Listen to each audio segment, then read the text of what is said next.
Change నుండి వనపర్తి జిల్లా కేంద్రంలోని సమీకృత కలెక్టరేట్ ఆవరణంలో తెలంగాణ రాష్ట్ర అవతరణ దినోత్సవ వేడుకలు ఘనంగా నిర్వహించారు. ప్రభుత్వ chief whip doctor Mahender Reddy జాతీయ పతాకాన్ని ఆవిష్కరించారు. జిల్లా కలెక్టర్ ఆదర్శ శురభి, ఎమ్మెల్యే మేఘారెడ్డి, ఎస్పీ సునీతారెడ్డి పాల్గొన్నారు. ఈ సందర్భంగా స్వాతంత్ర సమరయోధులు, అమరవీరుల కుటుంబాలను సత్కరించి విద్యార్థుల సాంస్కృతిక ప్రదర్శనలు తిలకించారు. వివిధ పథకాల కింద లబ్ధిదారులకు ఆర్థిక సహాయం అందించారు. ప్రభుత్వం సామాజిక న్యాయం, సమాన అభివృద్ధి లక్ష్యంగా సంక్షేమ కార్యక్రమాలను అమలు చేస్తుందని మహేందర్ రెడ్డి పేర్కొన్నారు. ప్రజలు మర్యాదపూర్వకంగా కలుసుకుని వారి యోగక్షేమాల్ని తెలుసుకుంటూ వారిని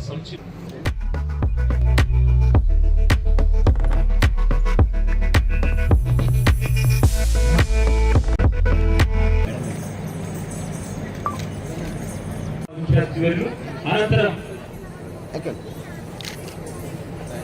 పర్యావరణ కార్యకలాపంలో భాగంగా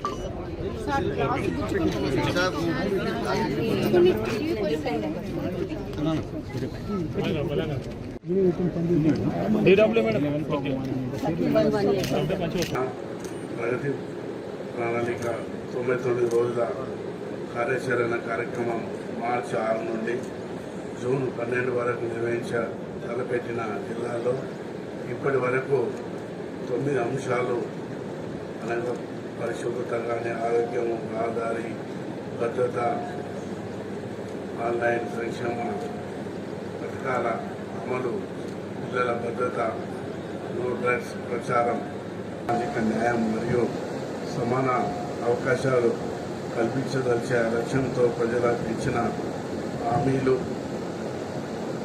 నెరవేర్చే కార్యక్రమంలో గ్యారంటీలు ప్రకటించడం జరిగింది. పెద్ద ఎత్తున ఈ కార్యక్రమాలు చేసుకోవడం జరుగుతుంది. దీంట్లో ఎమ్మెల్యేలు, మంత్రులు ప్రతి దగ్గర కూడా, ప్రతి జిల్లాలో కూడా సంతోషం జరుగుతున్నది. మరి ప్రభుత్వం మీద ఎంత భారం ఉన్నప్పటికీ కూడా ఇచ్చిన మాట ప్రకారంగా పెద్ద ఎత్తున ముఖ్యమంత్రి గారు, ఎమ్మెల్యేలు అందరూ కూడా ముందుకు వచ్చి ఈ కార్యక్రమంలో పాల్గొని చేయడం జరుగుతుంది. ప్రతి జిల్లాలో కూడా ఈరోజు పెద్ద ఎత్తున ఈ కార్యక్రమాలు జరిపి ప్రజలకు ఏదైతే హామీలు ఇచ్చారో హామీలన్నీ కూడా చేయడానికి ప్రభుత్వం ముందున్నది.